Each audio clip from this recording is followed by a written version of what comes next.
नमस्कार। लोक कहानियों के क्रम में हम आपका स्वागत करते हैं। क्या आप जानते हैं कि नागा लोगों के बीच मुर्गे के बांग और सूर्योदय होने के पीछे कौन सी मान्यता प्रचलित है? तो चलिए आज मैं आपको एक कहानी सुनाती हूँ। एक समय की बात है कि भगवान सूर्य की गर्मी से तंग आकर सभी प्राणी उन्हें अपशब्द कहा करते थे। सूर्य भगवान को यह बात पसंद नहीं आई, क्योंकि अकारण ही उन्हें बदनाम किया जा रहा था। अंत में सूर्य के लिए यह सब असहनीय हो गया, तो एक दिन रात्रि में अस्त होने के बाद सूर्य भगवान ने उदय होने से मना कर दिया। परिणाम यह हुआ कि पूरी धरती अंधकारमय हो गई। रात दिन व्याप्त इस अंधेरे से सभी निराश हो उठे।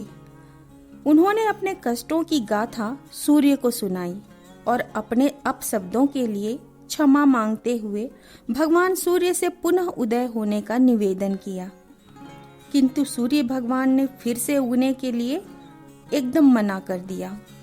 अंत में सब प्राणी ने पक्षियों में सबसे सुंदर और बुद्धिमान पक्षी मुर्गे से अनुरोध किया कि वह सूर्य भगवान के पास जाए और उन्हें वापस प्रकाश प्रदान करने के लिए कहे।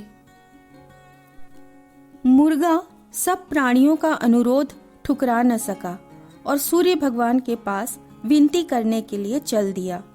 किंतु वह रास्ते भर डर डर कर चलता रहा, क्योंकि वहां रास्ते में एक जंगली बिल्ली रहती थी। तो मुर्गे को डर था कि कहीं वो जंगली बिल्ली का भोजन न बन जाए। भगवान सूर्य के पास पहुंचकर मुर्गे ने उनसे विनती की, भगवान आप कृपा करके फिर से उदय हों। आपके उदय होने के स्वागत में मैं रोज सुबह 6 द्वार खुले रखूंगा। जैसे जैसे आप एक एक द्वार से उदित होंगे मैं हर बार बांग दूंगा। किंतु सूर्य भगवान ने अपने दिल को कठोर बनाते हुए उसकी विनती को अस्वीकार कर दिया।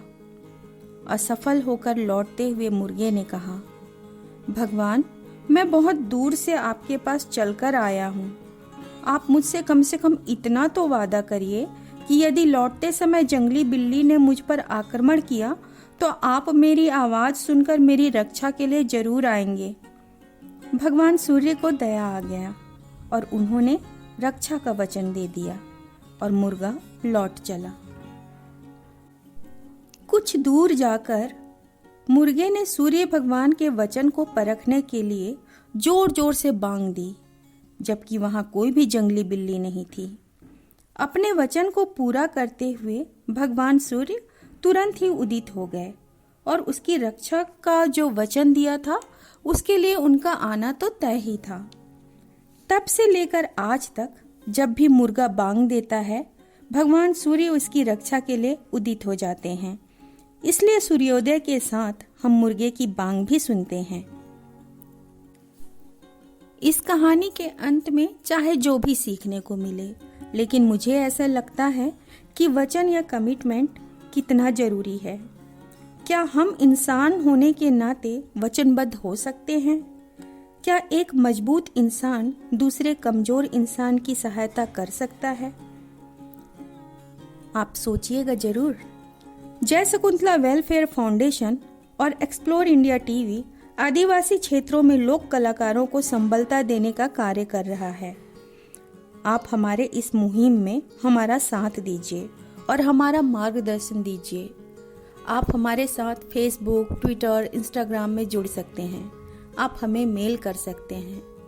आप सभी का हमारी टीम की तरफ से शुक्रिया। हम फिर मिलेंगे, वादा रहा।